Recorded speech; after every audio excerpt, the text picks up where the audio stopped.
دروازہ کھولو میں عباس بن علی ہوں. یہ کہنا تھا نا, اندر سے کوئی آواز نہیں آئی. پھر حضرت عباس نے کہا میں کہہ رہا ہوں دروازہ کھولو, رات کے اس وقت میں کون ہے روضہ رسول میں؟ جب ذرا جلال سے بولے نا تو اندر سے ننھی بچی کی آواز ہے, چچا عباس چلے جاؤ,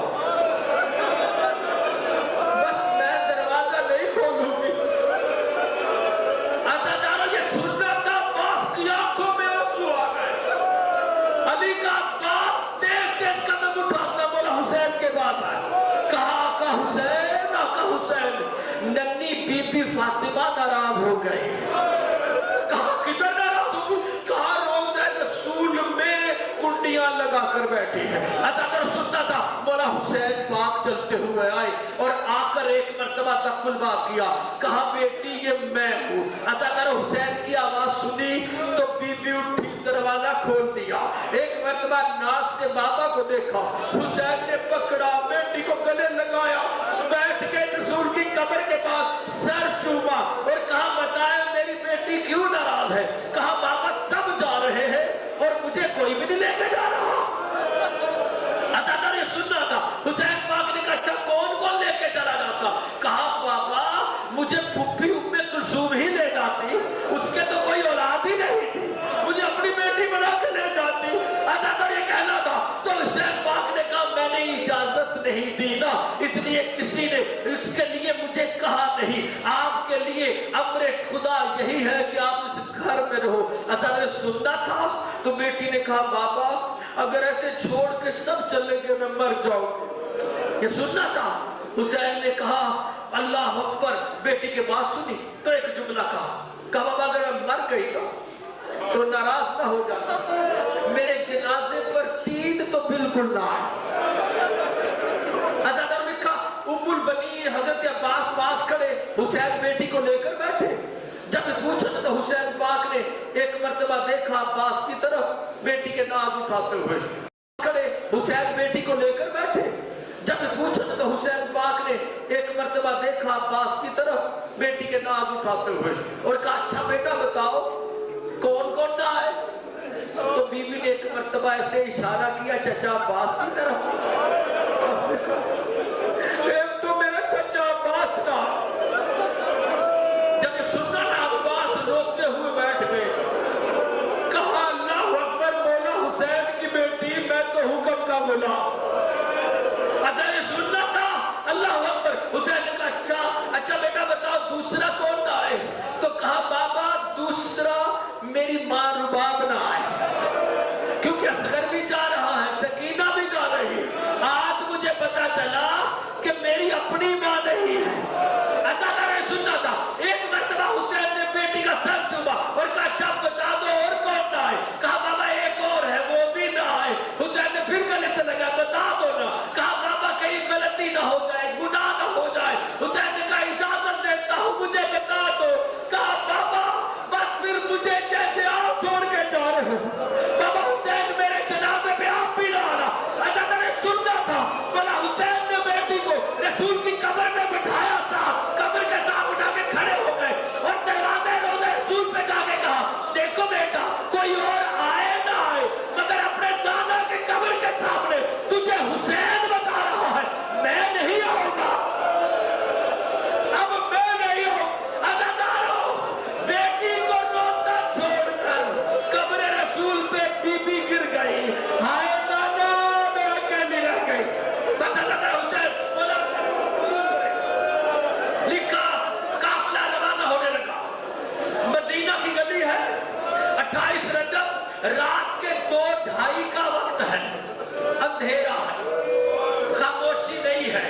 اتنا بڑا قافلہ چل رہا ہے, گھوڑوں کی ہنہناہٹ, اونٹوں کی بلبلاہٹ, گھنٹیوں کی آواز. لیکن آج تو کوئی مدینہ کا سوار بھی نہیں آ رہا تھا, گھروں میں چھپے بیٹھے تھے لوگ. ایسا کرو قافلہ چلنے لگا. لکھا اس دروازے پر جو کہ اس حویلی کا صدر دروازہ تھا 4 ہستیاں کھڑی تھی.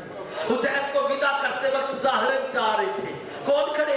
ایک رسول پاک کی زوجہ ہے ام سلمہ, ایک کھڑی ہے دوسری ضعیفہ بی بی عباس کی ماں ام البنین, اور تیسرا کھڑا عباس کا بیٹا 2.5 سال کا عبید اللہ. اور لکھا ہے تینوں ہستیاں